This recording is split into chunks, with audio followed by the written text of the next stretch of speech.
yêu em yêu những giấc mơ dài thật dài và anh không có lối ra.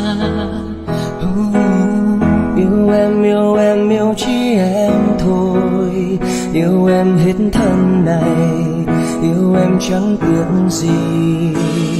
Bằng tất cả những gì anh có, bằng cả yêu thương, dù dấn thân vào ngục tối. Yêu thôi cứ yêu thôi, em là ánh sáng, xin em gần lại bên anh, đừng rời xa anh.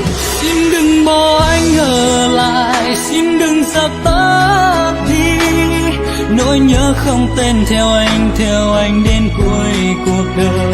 Yêu là chẳng nghe điều gì, yêu là chẳng tiếc chi, dù mai đây sau cơn mưa kia anh sẽ đớn đau thật nhiều, nhưng không hề hối tiếc và chẳng cần lo âu, vì trái tim anh không nghe.